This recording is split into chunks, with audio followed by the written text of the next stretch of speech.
একটা আদিবাসী বনের বাড়িতে এসেছি। আপনারা বনটাকে দেখলে অবাক হয়ে যাবেন যে মানুষ এই অবস্থাতেও বেঁচে থাকে। তার একটি ছোট্ট পুটপুটে ছেলে আছে, সুন্দর ফ্যামিলি, কিন্তু তিনি যে দুরারোগ্য রোগে আক্রান্ত হয়েছেন, মানে ওনাকে বাঁচানো এখন মানে অসম্ভব। তবুও আমরা চেষ্টা করছি, যদি আপনারা সাহায্য করেন, যদি আপনারা এগিয়ে আসেন, তাহলে বনটাকে আমরা বাঁচাতে পারবো। আমার গায়ে কাঁটা দিয়ে দিচ্ছে বনের দিকে তাকিয়ে। আদিবাসী সম্প্রদায়ের মানুষ, এনারা বুঝতে পারছেন আদিবাসী মানে একদম ঠান্ডা প্রকৃতির, সরল, নিরীহ। তো তাদের বাড়িতে এরকম বিপদ হলে মানে পাশে থাকার মতো কেউ নেই। এনারা গ্রামবাসী সবাই এসেছেন সাথে। বোনটা ভিতরে আছে, এটা ওই বোনের বাচ্চা, এটা বাচ্চা তো। আর আপনি ওই বোনটার মা?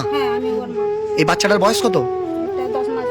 10 মাস। বোনটা ভিতরে আছে, ছোট্ট বাচ্চাটা। বুঝতেই পারছেন মানে ওর মাকে আমাদেরকে যা হোক করে বাঁচাতে হবে, নাহলে এই ছোট্ট বাচ্চার জীবনটা শেষ হয়ে যাবে। আমার বাচ্চাকে নিয়ে ভালো থাকতে চাই, সবার মতন আমার বাচ্চাকে নিয়ে আমি ভালো থাকতে চাই। আপনারা একটু সাহায্য করুন আমাকে, আমি আমার বাচ্চাটাকে নিয়ে ভালো থাকতে চাই, সুস্থ থাকতে চাই। দয়া করুন, আমাকে একটু সাহায্য করুন।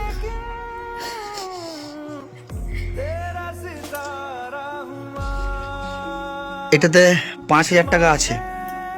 এটা আমাদের বর্ধমানের হাবিজুর রহমান দা টাকাটা দিয়ে পাঠিয়েছে আপনাদের জন্য।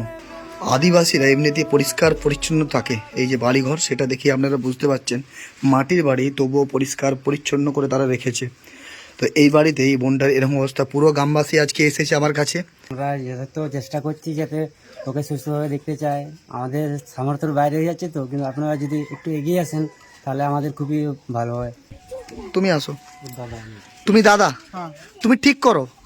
দুজন মেয়ে যাবে আর দুজন ছেলে, বুঝছো, যারা একটু সবকিছু জানে বোঝে। তুমি হিন্দিতে কথা বলতে পারো? হিন্দিতে কথা বলতে পারলে হিন্দি বুঝতেও পারবে। তাহলে তুমি যাবে, তোমার সঙ্গে আরো দুটো ছেলে নেবে বা একটা ছেলে নেবে আর দুটো মেয়ে ছেলে নেবে। কলকাতার নিজের খরচাগুলো ওগুলো কি করে করেছেন? বাড়িতে আমাদের যতটুকু জমি জায়গা ছিল সব বিক্রি করে দিয়েছি। সব বিক্রি করে দিয়েছেন। যদি আপনারা 50,000 মানুষও 1 টাকা করে দেন, 50,000 টাকা হবে।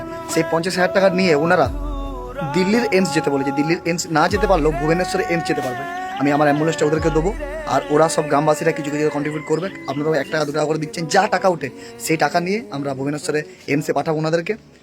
ছোট্ট একটা 1 বছরের বাচ্চা আছে, তো সেই বাচ্চাটার জন্য ওর মাকে বাঁচাতে হবে। আপনারা যতজন ভিডিওটা দেখছেন, যদি আপনারা 1 টাকা 2 টাকা করে কন্ট্রিবিউট না করতে পারেন, ভিডিওটা অন্তত শেয়ার করেন। আপনি ভিডিওটা শেয়ার করলে সেই ভিডিওটা অন্য কারো কাছে যাবে, সে হয়তো 1 টাকা আপনার পরিবর্তে দিয়ে দিল। আচ্ছা, তাহলে কি কথা হলো তোমাদের সাথে? আমাদের সাথে কথা হলো বোনটাকে নিয়ে যাওয়ার জন্য ভুবনেশ্বর নিয়ে যাওয়ার কথা হলো। কবে বেরোবো আমরা? কালকে বেরোবো। जग से